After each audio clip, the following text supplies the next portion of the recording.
Hello வணக்கம். நம்ம எஸ்கேனோடைய SK25 இதோடைய அஃபீஷியல் அனௌன்ஸ்மெண்ட் அப்படின்னு ரிலீஸ் பண்ணிட்டாங்க. முக்கியமாக இதில் SK25 இதோடைய டைட்டில் அப்படின்ட்டு புறநானூறு அப்படிமா சொல்லியிருந்தாங்க.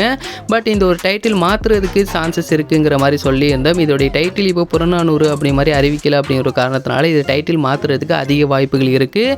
ஸோ இது மட்டும் இல்லாமல் நம்ம எஸ்கேனோடைய பேருக்கு முன்னாடி ஜெயம் ரவி அப்படிங்கிற பேர் தான் ஃபஸ்ட்டு போட்டிருக்காங்க. அது வந்து நம்ம எஸ்கேனா சீனியர் ஆக்டருக்கு கொடுக்குற ஒரு மரியாதை அப்படின்னு கூட சொல்லலாம்.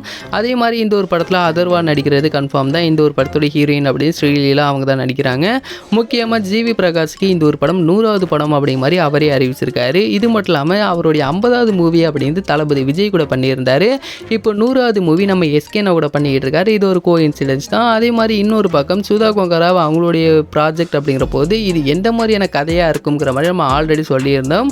இது வந்து 1965 நடந்த ஒரு ஹிந்தி திணிப்பு போராட்டம் தான். அந்த ஒரு போராட்டம் அப்படின்னு நார்மலாலாம் சொல்லிட முடியாது. ஒரு மிகப்பெரிய போராட்டம். இப்போ வந்து இந்த ஜல்லிக்கட்டு போராட்டம் நடந்துச்சு, அது சென்னையில் நடந்துச்சு. அது சென்னையில் மட்டும் தான் நடந்துச்சு. பட் இந்த ஹிந்தி திணிப்பு போராட்டம் அப்படிங்கிறது தமிழ்நாடு ஃபுல்லாகவே நடந்த ஒரு மிகப்பெரிய போராட்டம். 1965 இருந்தவங்க யாராவது நீங்கள் கேட்டு பார்த்தீங்க அப்படின்னா அது எவ்வளோ பெரிய போராட்டம். அது கிட்ட ஒரு 20 நாள் கிட்ட நடந்துச்சு. அதுக்காக நிறைய பேர் உயிரை கொடுத்துருக்காங்க. ஏகப்பட்ட விஷயங்கள் இந்த ஒரு போராட்டத்துக்குள்ளே இருக்குது. இதில் இந்த காலேஜ் ஸ்டூடெண்ட்ஸ் அவங்க தான் அதிகமான ஒரு எஃபோர்ட் அப்படிங்கிறத அந்த ஒரு போராட்டத்திலே போட்டிருந்தாங்க. கண்டிப்பாக இது வந்து ஒரு பிக் மூவி அப்படின்னு தான் சொல்லி ஆகணும். இதோடைய பட்ஜெட் அப்படிங்கிறது 150 கோடி இருக்குங்கிற மாதிரியும் சொல்கிறாங்க. அதனால் 1965 ஹிந்தி மொழி தான் ஆட்சி மொழியாக இருக்கணுங்கிற மாதிரியெல்லாம் நிறைய விஷயங்கள் நடந்திருக்கு. அப்போ தான் இது ஒரு மிகப்பெரிய போராட்டமாகவே நடந்திருக்கு. 1965 இந்த ஜனவரி 26 சுதந்திர தினம்னு நினைக்கிறேன். அந்த நாள் வந்து டிஎம்கே வந்து இது வந்து நாங்கள் கருப்பு தினமாக கொண்டாடுறோம் அப்படிங்கிற மாதிரி சொல்லி அவங்க வந்து ஒரு பக்கம் பண்ணியிருந்தாங்க. அதனால் டிஎம்கேல உள்ள அந்த ஒரு தலைவர்கள்லாம் தூக்கி ஜெயிலில் போடுறது இந்த மாதிரி பெரிய பெரிய விஷயங்கள் அந்த ஒரு நேரத்தில் நடந்திருக்கு. ஸோ இதைத்தான் இப்போ ஒரு மிகப்பெரிய மூவியாக எடுக்கிறாங்க. ஸோ இந்த ஒரு படம் அப்படிங்கிறது கண்டிப்பாக இதோடைய கிளைமேக்ஸை நம்ம எதிர்பார்க்க முடியாத அளவுக்கு இருக்கும்.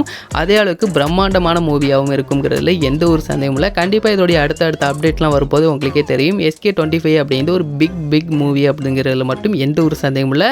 அண்ட் இந்த ஒரு படத்தோடைய அடுத்த அப்டேட் அப்படிங்கிறது உடனே ரிலீஸ் ஆகாது. அடுத்து SK23 இருக்குது, SK24 இருக்குது, நெக்ஸ்ட்டு தான் SK25. ஆனால் எலெக்ஷனுக்கு முன்னாடி இந்த ஒரு படம் ரிலீஸ் ஆகிரும்.